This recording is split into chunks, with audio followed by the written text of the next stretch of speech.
아마 제가 저희 교회 와가지고 가장 무거운 설교를 오늘 밤 하게 될 것 같아요. 평소에는 하지 못하는 주제인데 영적 침체라는 주제에 맞춰서 이 설교는 한 번쯤은 해야 된다라는 생각 가지고 제가 고민하다가 오늘 저녁에 하게 되었습니다. 피할 수 없는 주제입니다. 그래서 제가 목소리를 높여서 설교할 수 없는 그런 저녁입니다. 왜냐하면 누구보다도 이 말씀이 저를 힘들게 하는 설교이고요, 무엇보다도 이 설교 속에서 자칫 잘못하면 여러분에게 상처도 줄 수가 있기 때문입니다. 그래서 저는 최대한 설교 원고 중심으로 말씀을 전하려고 하고요, 이 주제가 너무 광대합니다. 그래서 짧은 시간에 다 전할 수 없기 때문에 최대한 예화는 다 빼버리고 그냥 한 편의 어떤 글을 읽는 그 심정으로 말씀을 전할 테니까 여러분도 들어보시고요, 혹 내가 오늘 무슨 말 할지 다 아시는 분은 그냥 가셔도 괜찮습니다. 여러분, 영적 침체를 제가 지난주에 말씀드렸는데 영적 침체가 무엇입니까? 이렇게 말씀드렸죠. 신앙생활하는 신앙인이 일정 기간 동안 영적인 열정이나 기쁨이 사라지고 하나님과의 친밀함이 현저히 줄어드는 상태, 이게 영적 침체다 그랬습니다. 한마디로 영적 침체란 우리 마음 안에서 하나님이 멀리 계신 듯한 이 허전함을 느끼는 그 감정이 지속되는 상태, 이게 영적 상태입니다. 영적 침체입니다. 저는 지난주에 우리가 영적 침체에 빠지면 나타나는 증상 4가지를 말씀드렸습니다. 첫 번째는 신앙생활에 침체가 나타난다.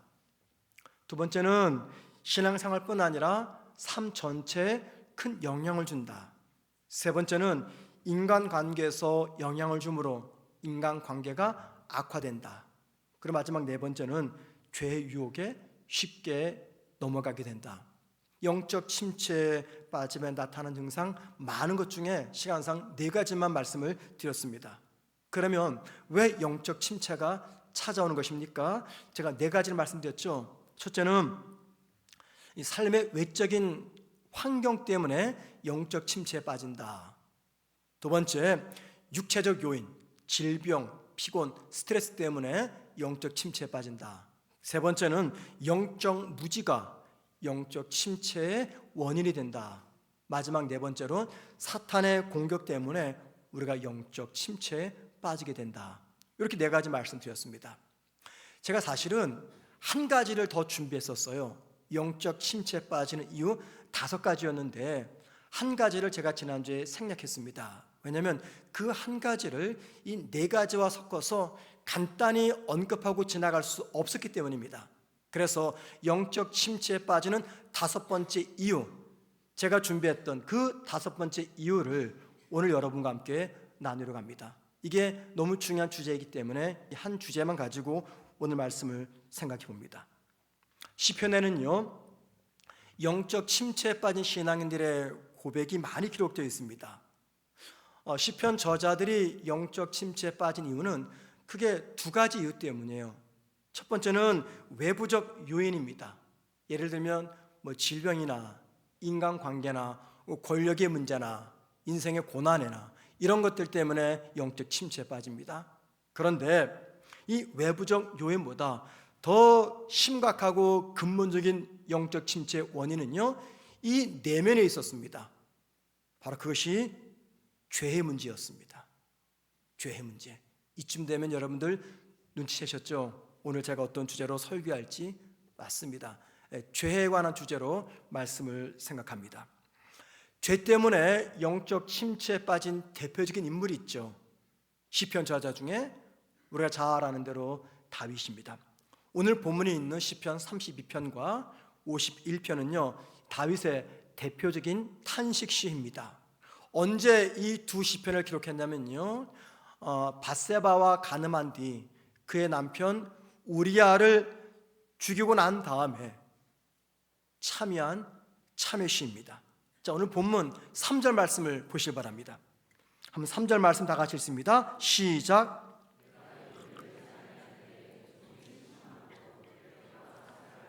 여기 보시면요, 내가 입을 열지 아니할 때 이거는 내가 지은 죄 때문에 회개하지 아니할 때 그때입니다. 내가 입을 열어 회개하지 아니할 때 어떤 일이 있었다고요? 종일 신음함으로 내 뼈가 쇠하였다 말합니다. 그러니까 죄를 숨기고 회개하지 않을 때 뼈가 쇠할 정도로 심각한 영적 침체에 빠졌다. 이게 무슨 이야기입니까? 다윗이 바로 이 죄 때문에 심각한 영적 침체에 빠지게 되었다 그 말입니다. 성경에는요, 다윗 외에도 많은 사람들이 이 죄 때문에 심각한 영적 침체에 빠진 이야기가 많이 기록되어 있습니다. 그러면 여러분, 여기서 이제 가장 중요한 질문입니다. 왜 성도가 죄를 지으면 영적 침체에 빠지는 것입니까? 왜 죄에 빠지면 저와 여러분이 영적 침체에 빠질까요? 그 이유가 있습니다. 첫 번째, 죄가 나와 하나님의 관계 혹은 나와 하나님의 교제를 가로막기 때문입니다. 이사야 59장 1절과 2절 말씀 한번 보시죠. 이사야 59장 1절과 2절 제가 읽을게요. 여호와의 손이 짧아 구원하지 못하심도 아니요 귀가 둔하여 듣지 못하심도 아니라 오직 너희 죄악이 너희와 너희 하나님 사이를 갈라놓았고, 여기 분명히 말하죠. 오직 죄악이 너희와 너희 하나님 사이를 갈라놓았다. 이게 무슨 말입니까? 죄 때문에 나와 하나님의 관계가 단절되었다, 혹은 죄 때문에 나와 하나님의 교제가 가로막혔다 그 말입니다. 그 결과 어떤 일이 주어집니까? 영적 침체에 빠지게 됩니다. 성도는요, 예수님을 믿음으로 의롭다 하심 받은 사람입니다. 여러분들 칠영리 공부하실 때 구원론에서 구원의 서정을 공부하셨죠? 여러 가지가 있습니다. 그 중간쯤에 구원의 서정 중에서 이게 있어요. 칭의, 앞에 거 빼버리고요. 칭의, 저와 여러분이 예수를 구주로 고백하는 순간 하나님이 저와 여러분을 의롭다 인정하시는 단계죠. 칭의. 그 다음에 무슨 단계가 있냐면 양자 단계가 있습니다. 하나님은 저와 여러분을 당신의 자녀로 입양하시는 거예요. 그 다음에 어떤 단계가 있습니까? 성화의 단계가 있습니다. 이 땅을 거룩한 삶을 살아가는 거죠. 그 다음에 뭐가 있냐면 견인이 있습니다. 우리의 구원을 하나님 끝까지 책임지시는 단계, 마지막에 제일 끝에 뭐가 있어요? 칠영리 하셨잖아요. 영화의 단계가 있습니다. 영화의 단계. 이 영화, 예수를 믿음으로 말미암아 우리가 도달하게 될 상태는요, 영화인데 이 영화는 어디에서 이루어지느냐? 하나님 앞에서, 하나님의 나라에서 우리가 완전히 거룩한 하나님의 사람으로 변하는 것, 이게 영화의 상태입니다. 그런데 이 땅에서는 비록 저와 여러분이 예수를 믿고 있지만 아직 영화는 이루어지지 않았습니다. 그렇기 때문에 예수를 믿고 있지만 여전히 우리에게는요, 육신의 연약함이 있어요. 옛 성품이 있습니다. 바로 이 육신의 연약함과 옛 성품 때문에 저와 여러분은 예수를 믿어 구원받았음에도 불구하고 죄를 짓는 겁니다. 그런데 여러분, 여기 중요한 은혜의 교리가 있습니다. 구원받은 성도는요, 죄를 지어도 더 이상 하나님으로부터 정죄를 받지 않습니다. 예수 믿고 구원받은 성도는 죄를 지어도 하나님으로부터 죄인이라고 하는 정죄는 받지 않아요. 로마서 8장 1절입니다. 한번 우리 다 같이 읽습니다. 시작. 그러므로 결코 정죄함이 없다. 왜요? 예수 그리스도의 보혈의 공로 때문에 그 예수를 믿는 저와 여러분은요, 비록 이 땅에서 육신의 연약함 때문에 죄를 지어도 하나님은 저와 여러분을 정죄하지 않으신다 말씀하십니다. 또한 두 번째 은혜의 교리가 있습니다. 구원받은 성도가 죄를 지어도 그 구원은 절대 취소되지 않습니다. 아까 제가 구원의 서정 중에서 영화 전 단계를 견인이라고 말씀드렸죠. 이 견인, 이 자동차를 견인하는 게 아니라 구원받은 저와 여러분을 하나님께서 끝까지 책임지시며 구원의 완성으로 인도하신다 그 말입니다. 그러니까는 구원받은 성도는요, 죄를 지어도 구원은 절대 취소되지 않습니다. 자, 요한일서 2장 1절입니다. 요한일서 2장 1절 보세요. 나의 자녀들아, 내가 이것을 너에게 쓰면 너희로 죄를 범하지 않게 하려 함이라. 그 다음 보세요. 만일 누가 죄를 범하여도 하나님 앞에서 우리에게 대언자가 있으니 곧 의로우신 옛 그리스도시라. 우리가 죄를 지어도 우리의 대언자, 우리의 중보자 예수가 있기 때문에 우리의 구원은 절대 취소되지 않는다, 그 이야기입니다. 여러분, 이게 얼마나 은혜롭습니까? 예수를 구주로 고백한 성도는 죄를 지어도 더 이상 하나님이 정죄하지 않습니다. 예수 믿어 구원받은 성도는 죄를 지어도 구원이 절대 취소되지가 않습니다. 그런데 예수 믿는 성도가 죄를 짓고 죄가 쌓이게 되면 심각한 문제가 발생해요. 그게 뭐냐면 하나님과의 친밀한 관계가 악화됩니다. 그리고 하나님 관계가 약화되면은 성도는요, 하나님의 자녀답게는 살지 못합니다. 하나님과 교제가 단절되면요, 하나님의 풍성한 은혜, 위로, 사랑, 돌보심, 격려, 그 뜻을 깨닫지 못합니다. 그러면 마치 사도세자처럼 분명히 영조와 부자 간의 관계인데 두 사람 관계는 이 교제가 없어가지고 비참한 결말을 맞이하듯이 저와 여러분도 죄 때문에 하나님과 교제를 갖지 못하면 비참한 성도의 삶을 살아갑니다. 구원은 받지만 정말 부끄러운 삶을, 하나님의 자녀답지 않은 삶을 살아갈 수밖에 없다는 겁니다. 예수를 믿는 성도의 영적 생명의 원천은요, 하나님과의 깊은 교제입니다. 이게 무슨 말이냐면 하나님과 친밀한 교제 안에서만 우리의 영혼은 온전한 생명력과 기쁨을 누릴 수 있는데, 죄는 바로 그 교제를 파괴하면서 우리의 영혼을 메마르게 합니다. 그리고 사탄은 바로 이 목적 때문에 성도의 구원을 취소할 수 없다는 것을 알면서도 끈질기게 저와 여러분이 죄를 짓도록 유혹합니다. 왜요? 하나님과의 관계와 교제를 단절시켜서 신앙의 기쁨과 감격을 누리지 못하게 함으로 말미암아 힘없는 성도, 능력 없는 성도, 이름뿐인 성도로 살아가도록 하기 위해서입니다. 여러분, 죄가 나와 하나님의 관계를 단절시키기 때문에 영적 침체에 빠지게 됩니다. 두 번째, 왜 성도가 죄를 지으면 영적 침체에 빠질까요? 양심의 가책과 정죄감을 느끼기 때문입니다. 죄를 지으면 양심의 가책과 정죄감을 느끼게 돼요. 여러분, 성도가 예수를 구주로 믿어 의롭게 되는 그 순간 성령께서는요, 우리 심령에 내주하면서 우리에게 새로운 양심을 주십니다. 우리가 본연이 가지고 있을 양심이 아니라 새로운 양심을 주셔요. 그리고 성령께 주신 그 새로운 양심 때문에 예전에 가볍게 생각했던 그 죄들을 민감하게 느끼면서 최선을 다해서 멀리하려고 합니다. 그런데 만약에 성도가 죄를 짓게 되면 어떻게 될까요? 이에 대해서 마틴 로이존스 목사는 이 상태를 이렇게 말합니다. 한번 들어보세요. 죄는 성도 안에 있는 성령의 음성과 충돌하기 때문에 회개하지 않고 남아있는 그 죄는 점점 우리의 영혼을 죄책감과 정죄감으로 장식한다 라고 말했어요.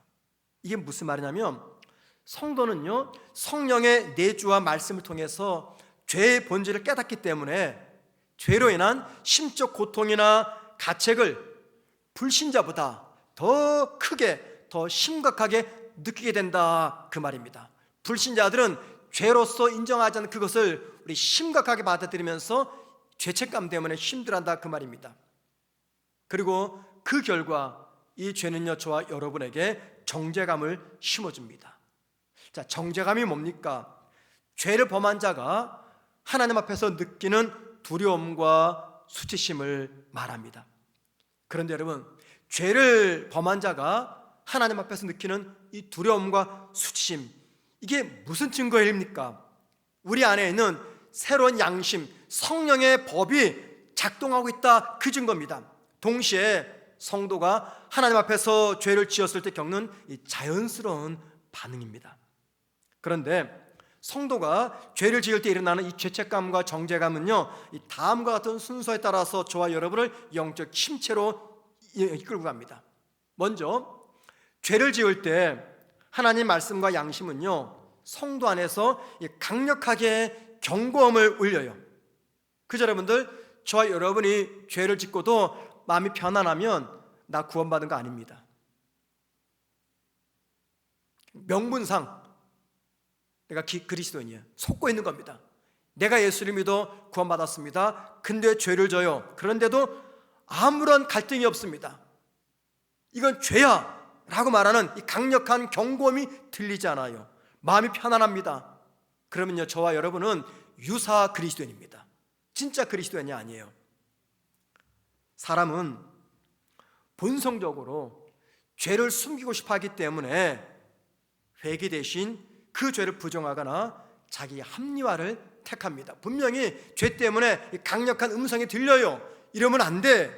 그런데 사람의 본성은 이 죄를 숨기고 싶어 하거든요. 그렇기 때문에 회개하지 않고 대신 그 죄를 자꾸만 부정하면서 그 죄를 지을 수밖에 없었던 자신의 상황을 합리화해버립니다.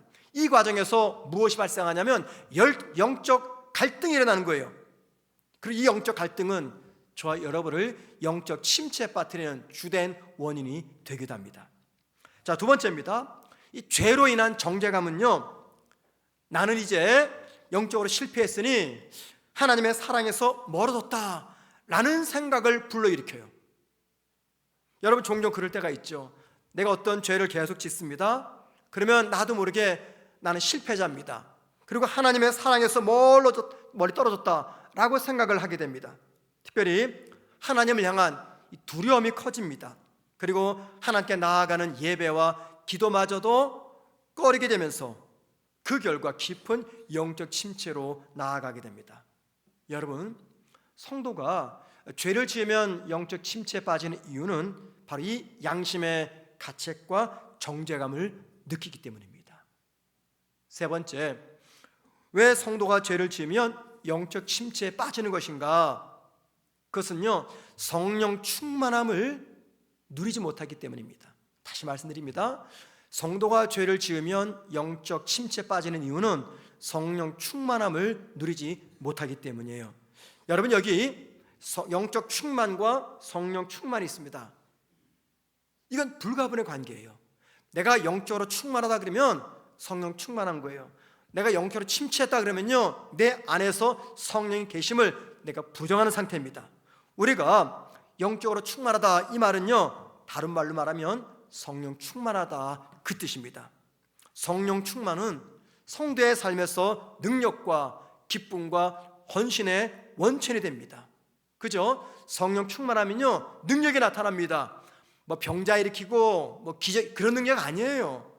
모든 사람들이 신앙을 포기할 수 없겠는 그런 상황, 고난의 상황, 아픔의 순간, 그 모든 상황 속에서도 성령 충만하면요, 흔들리지 않고 견고하게 믿음의 자리를 지켜갑니다.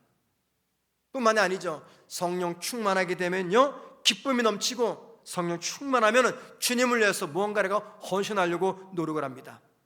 자, 그런데 죄는요, 이 성령의 사역을 방해합니다.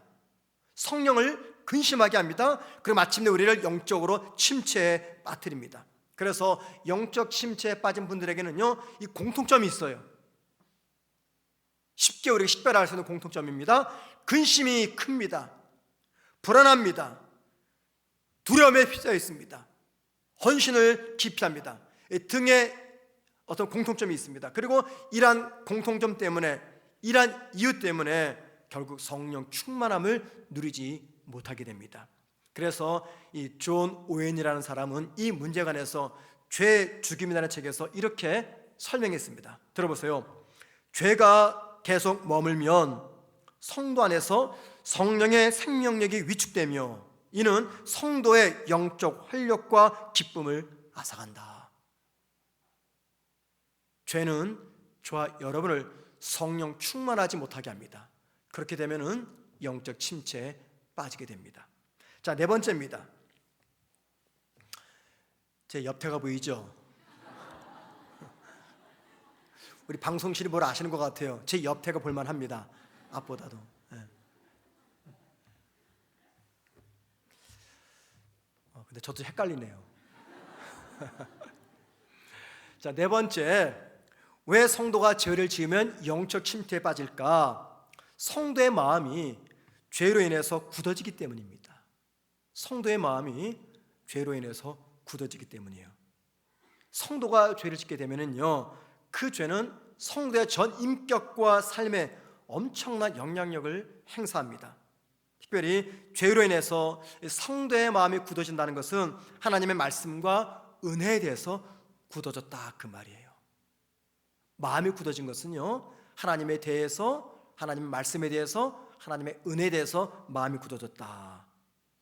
성도는 믿음으로 거듭나는 그 과정 중에 이 굳었던 마음이 깨어집니다. 깨어져요. 그리고 본성이 새로워집니다. 그런데 왜 거듭난 성도의 마음이 다시 굳어지는 것인가? 비록 성도가 믿음으로 구원받았다 할지라도 영적으로 침체되었기 때문입니다. 영적으로 침체된 분들의 공통점이 있어요.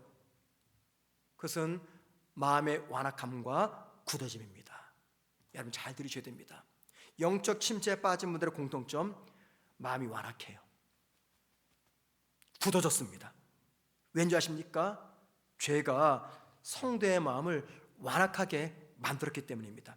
그리고 죄로 인해서 이 마음이 굳어지고 완악하게 되면은요, 은혜를 찾지 않습니다. 은혜를 구하지도 않습니다. 자, 그렇게 되면 말씀을 듣긴 들어도 깨닫지 못합니다.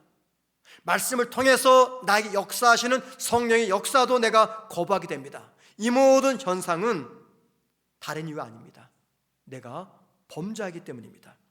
그래서 살인, 도둑질 같은 커다란 범죄는요, 우리 마음을 신속히 굳어지게 하고 원망, 미워하는 마음, 게으름, 거짓, 교만, 영적인 태만 등 작은 범죄는요, 서서히 우리 마음을 굳어지게 만듭니다. 사람이 질병에 걸리면 그 증상이 나타나죠. 그것처럼 죄로 인해서 성도의 마음이 굳어지게 되면은요, 자신이 인식할 수 없는 증상이 나타납니다. 죄로 인해서 마음이 굳어지면 자신도 인식하지 못하는 증상이 나타나요. 그게 바로 영적 침체입니다. 그런데 문제가 뭔지 아세요? 죄로 인해서 마음이 굳어진 분들은요, 자신이 지금 영적 침체에 빠진 것을 알지 못합니다. 아니, 알아도 인정하려고 하지 않습니다. 왜냐하면 자신이 꽤 괜찮은 성도로 보여져야 된다라고 생각하기 때문입니다. 왜 이런 생각을 할까요? 그의 마음이 굳어졌기 때문입니다. 저와 여러분의 마음이 죄로 인해서 굳어졌느냐, 굳어지지 않았느냐 확인할 수 있는 몇 가지 방법이 있습니다. 두 가지가 있어요. 잘 들어보세요. 첫 번째, 마음이 굳어진 사람은요, 말씀을 통해서 영향을 받지 않으려고 합니다. 이게 마음이 굳어진 증거예요. 하나님의 말씀을 통해서 내가 어떤 영향도 받지 않으려고 합니다. 죄로 인해서 마음이 굳어진 분들이죠. 성도는요, 하나님 말씀을 통해서 은혜를 받습니다. 말씀을 통해서 하나님의 사랑을 깨닫게 되고, 말씀을 통해서 하나님의 성품을 알게 되고, 말씀을 통해서 나를 도우시는 하나님의 위로를 경험하게 됩니다. 말씀을 통해서 거룩한 삶을 살아낼 수 있는 힘을 공급받습니다. 그런데 이 마음이 없다는 것은 죄로 인해서 그 마음이 굳어져서 영적으로 침체되었다 그 뜻입니다. 그래서 여러분, 영적으로 침체되면은요, 마음이 굳어지게 되고, 그 결과 하나님의 말씀이 선포되는 현장, 말씀을 들을 수 있는 그 자리를 피하는 것입니다. 설령 말씀을 듣기는 들어도 귀를 막아버립니다.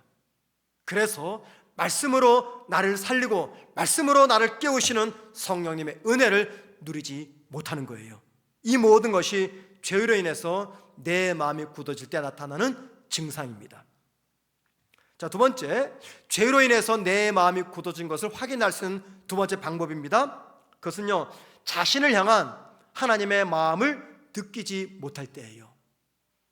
우리 마음이 굳어졌다라는 것을 확인할 수 있는 또 다른 증거, 나를 향하신 하나님의 마음을 내가 느끼지 못할 때 내 마음이 굳어져 버린 겁니다. 성도가 영적으로 충만할 때는요, 그 마음이 부드러워집니다. 그래서 자신을 향한 하나님의 마음을 깨달아요. 그래서 하나님 마음을 알기 때문에 어떻게 해서든지 하나님이 좋아하신 일을 하려고 합니다. 어떻게 해서든지 하나님께서 원치 않은 일을 거부합니다. 그런데 죄로 인해서 영적으로 침체하게 되면요, 마음이 굳어지면서 하나님의 마음을 인지하는 이 영적 감각이 현저히 사라집니다. 그래서 자신의 영혼의 상태나 마음의 생각 그리고 행동 등에 대해서 아파하시는 하나님의 마음을 느끼지 못하게 됩니다. 그래서 여러분, 영적 침체에 빠진 성도들이 쉽게 범죄하는 것도 바로 이 이유 때문이에요. 자신을 향한 하나님의 마음을 모르기 때문입니다. 자, 지금까지 말씀을 정리하겠습니다. 왜 성도가 죄를 지으면 영적 침체에 빠질까요? 네 가지. 첫째, 죄가 나와 하나님의 관계 단절시키고 나와 하나님의 교제를 방해하기 때문이다. 죄를 지으면 양심의 가책과 정죄감을 느끼기 때문이다. 셋째, 죄를 지으면 성령의 충만함을 누리지 못하기 때문이다. 넷째, 죄를 지으면 성도의 마음이 죄로 인해서 굳어지기 때문이다 라는 거죠. 이 네 가지 이유 때문에 죄를 지으면 우리가 영적으로 충만하지 못합니다. 자, 마지막으로 생각할 것은, 그러면 영적 침체에 벗어나기 위해서 이 죄의 문제를 우리가 어떻게 다루어야 되나라는 겁니다.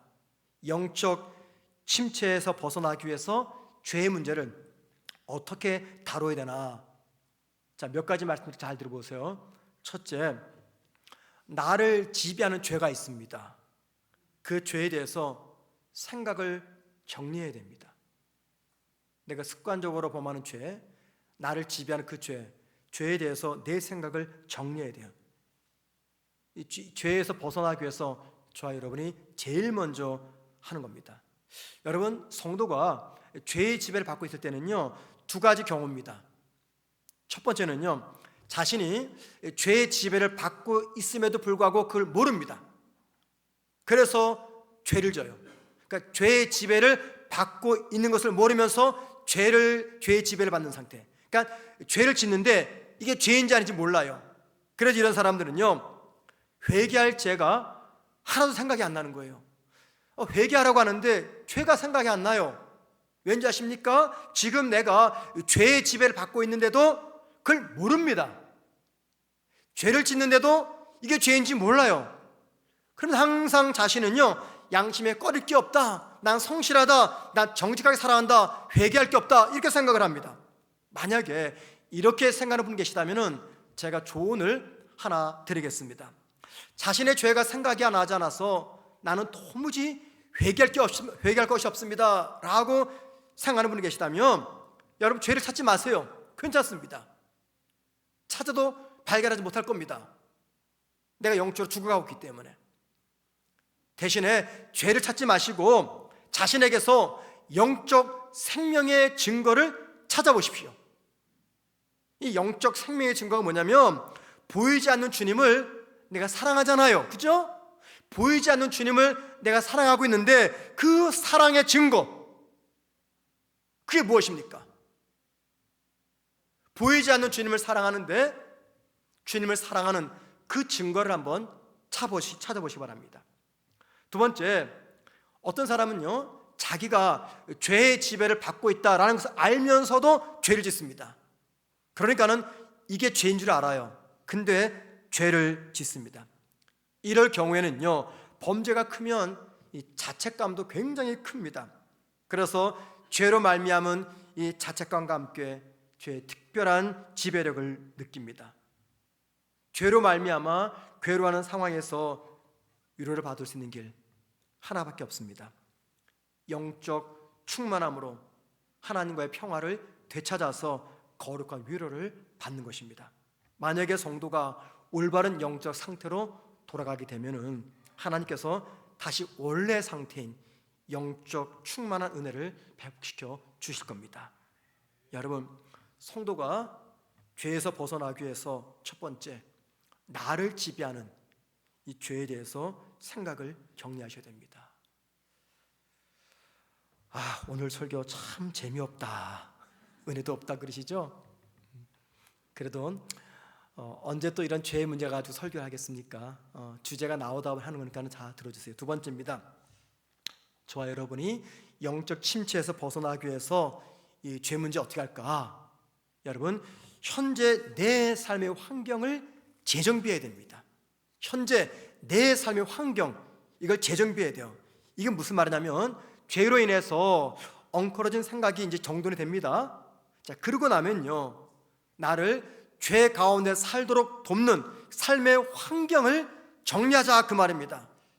이 소극적인 의미에서의 삶의 환경을 재정비한다는 것은 죄를 짓게 하는 환경으로부터 내가 스스로를 격리시키는 겁니다. 죄의 환경에서부터 내가 멀어지는 거예요. 이게 소극적인 의미입니다.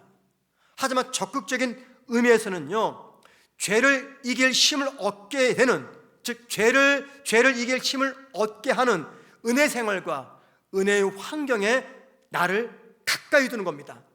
소극적인 의미에서는요, 죄의 환경에서 멀어지는 것이고, 적극적인 의미에서는 죄를 이기게 하는 은혜의 생활과 은혜의 환경으로 내가 더 가까이 나아가는 거예요.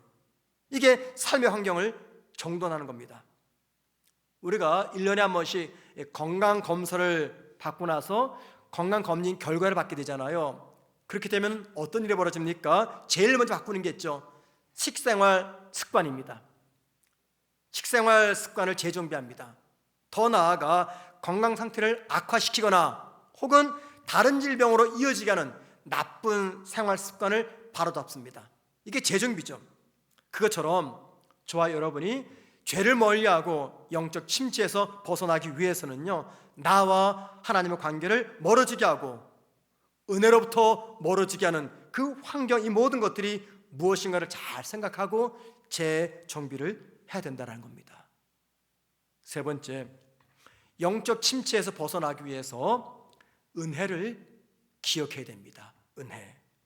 여러분, 성도가 죄를 짓게 되면요, 스스로 생각하기를 자기 안에는 은혜는 하나도 없고 자신은 온통 죄악 덩어리다 라고 생각을 해요. 죄악 덩어리. 난 죄악 덩어리야. 내 안에는 은혜가 없어. 은혜가 있으면 이럴 리 없지. 난 죄악 덩어리야. 나 버림받았나 봐. 이렇게 생각을 합니다.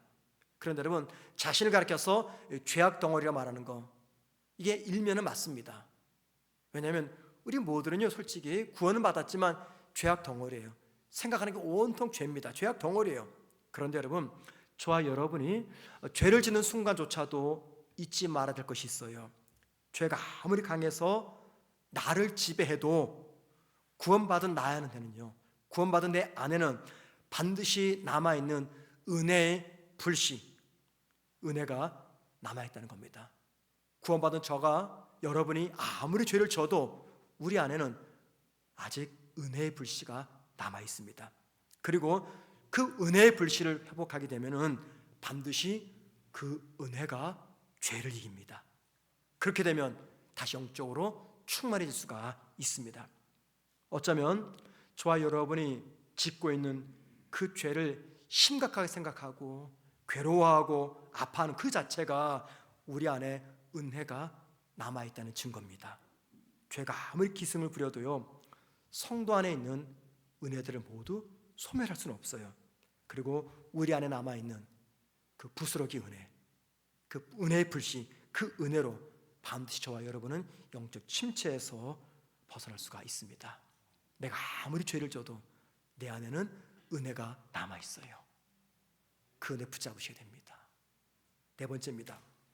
영적 침체에서 벗어나기 위해서 죄에 대한 진정한 회개가 있어야 됩니다.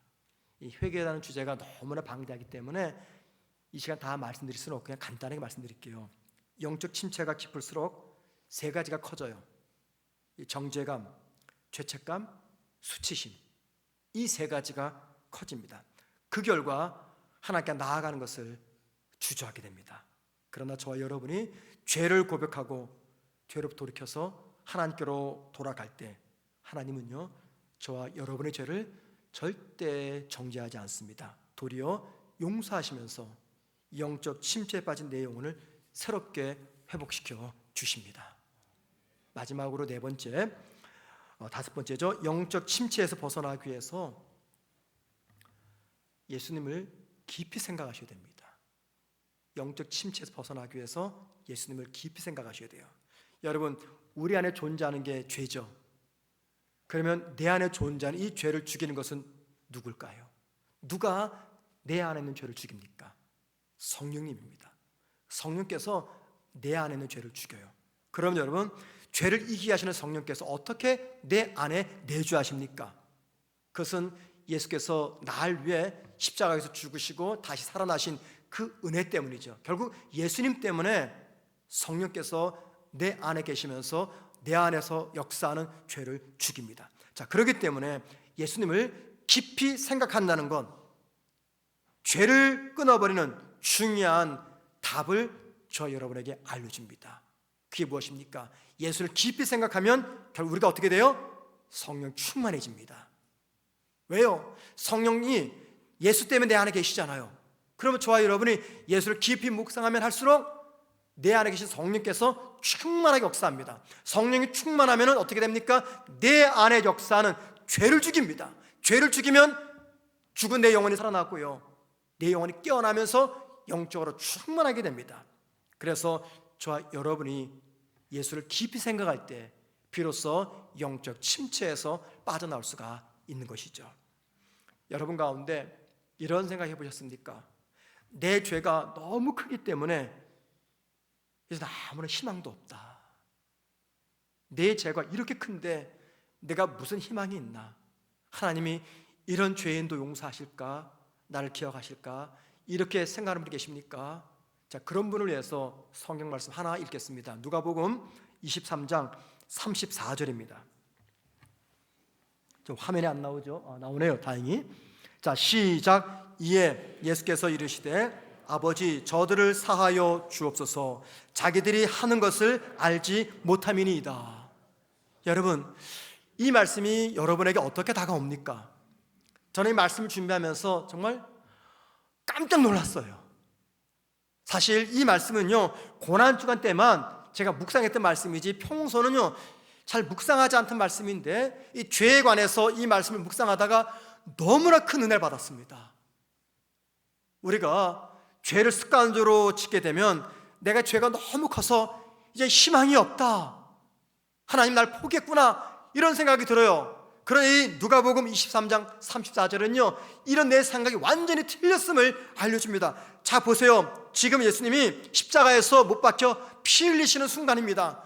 그때 주님이 기도하시는데 어떤 기도를 합니까?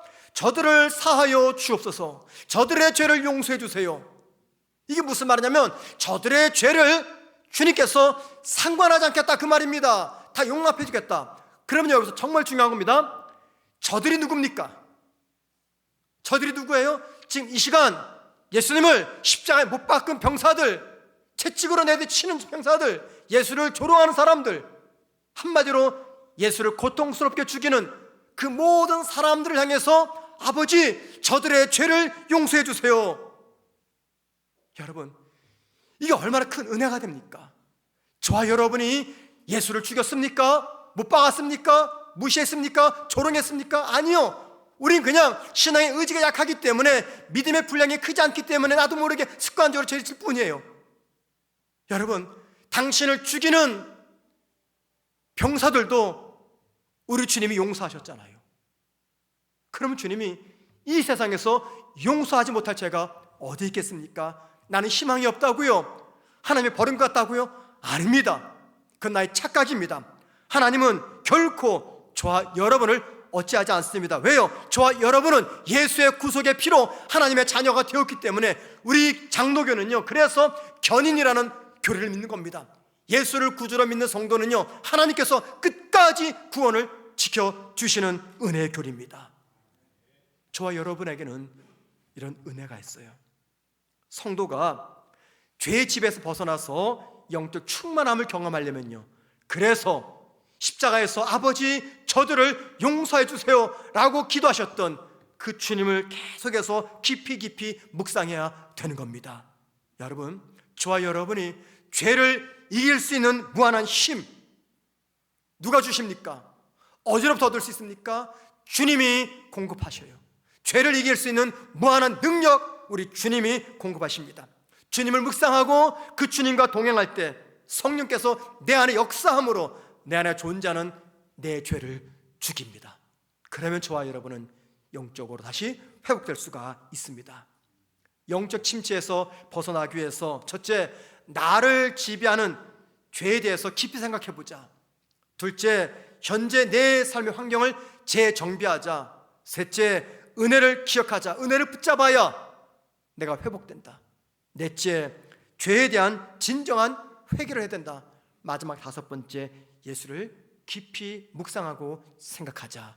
그래야지 저와 여러분이 영적 침체에서 벗어납니다. 여러분, 우리는 완벽하지 않습니다. 우린 지금 성화의 과정을 지나가고 있습니다. 우리가 이 땅을 떠나 변화된 모습으로 하나님 앞에 서는 그 영화의 순간에 그때 온전한 하나님의 사람으로 변화가 될 겁니다. 그때까지는 이 땅에서 매일매일 죄와 싸우고 죄에 무너지고 죄로 인해서 마음의 고통을 느끼며 죄 때문에 나와 하나님의 관계가 멀어지는 순간들을 수없이 경험하고 또 경험하게 될 것입니다. 하지만 여러분, 우리 안에 은혜의 불씨가 남아있기 때문에 그 은혜 붙잡고 주님 바라보면서 다시 영적으로 충만한 은혜를 누릴 수가 있게 됩니다. 이런 은혜를 우리가 누리기를 주의 이름으로 축원을 드립니다.